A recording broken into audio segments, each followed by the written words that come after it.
दोस्तों, ईरान में इजराइल के जासूस भरे पड़े हैं। एक कैथरीन नाम की जासूस जो ईरान में 12 साल से रह रही थी, उसने वहां शादी किया, वहां उसने पूरा अपना एक परिवार बसाया और अब वो वहां से 12-15 दिन से गायब है, जब से ये हमले हुए हैं। तो ये कहा जा रहा है कि ये जो कैथरीन नाम की जासूस थी, इसने पूरा अपना एक परिवार वहां पे सेट किया, वहां पे शादी करी, सब कुछ किया और वहां पे एक सोशल वर्कर के तौर पे ये काम करती थी, जिसके जरिए वहां के हाई ऑफिशियल से इसकी मीटिंग्स होती थी, ये वहां से इसका मिलना जुलना था। यहां तक कहा गया है कि इसकी इतनी ज्यादा पहुंच हो गई थी इस कैथरीन की कि आयतुल्लाह अली खामनेई तक ये मिल चुकी थी और उनके जो हाई ऑफिशियल्स हैं वहां तक इसकी पहुंच हो गई थी। ये अपना बताती थी कि मैं सोशल साइट्स चला रही हूं, लोगों की हेल्प कर रही हूं, इसके चलते वो इन लोग से मिलती रहती थी और इनकी सारी जानकारियां इकट्ठा करती रहती थी और यही जानकारी इकट्ठा करके इसने इजराइल को दिया और इसी जानकारी के बिहाफ पे इजराइल ने पहला हमला जो ईरान पे किया, उसमें इजराइल के साइंटिस्ट मारे गए, हाई ऑफिशियल्स के जो लोग थे वो मारे गए और तब से ये कैथरीन नाम की जो औरत है ये ईरान से गायब है। और इस वक्त इसने अपना एक पोस्ट किया,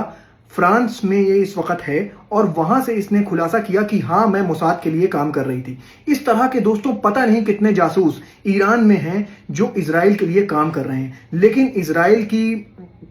अब उतनी नहीं चल पा रही है जितनी पहले ये लोग खुफिया तरीके से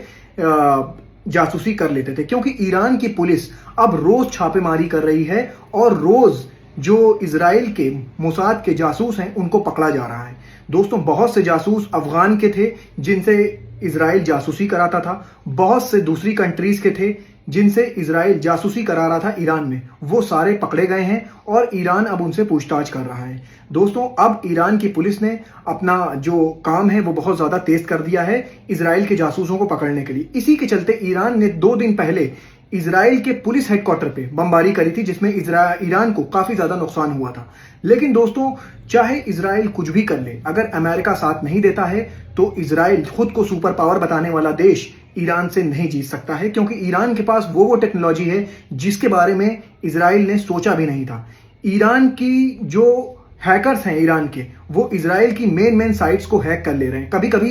इजराइल के कैमरे तक को हैक कर लेते हैं और उसी कैमरे से जो उनको इंफॉर्मेशन मिलती है उसी के बिहाफ पे वो अटैक भी कर रहे हैं। दोस्तों, ईरान के पास भी कम टेक्नोलॉजी नहीं है, इजराइल के मुकाबले ही उतनी ही टेक्नोलॉजी है। तो दोस्तों, दुआ करिए कि इस जंग का जो रिजल्ट हो वो ईरान के हक में हो, ना कि जालिमों के हक में। दोस्तों, अगर आपको मेरी वीडियो पसंद आती है तो इसको आगे शेयर करिए और मुझे अपनी दुआओं में याद रखिए।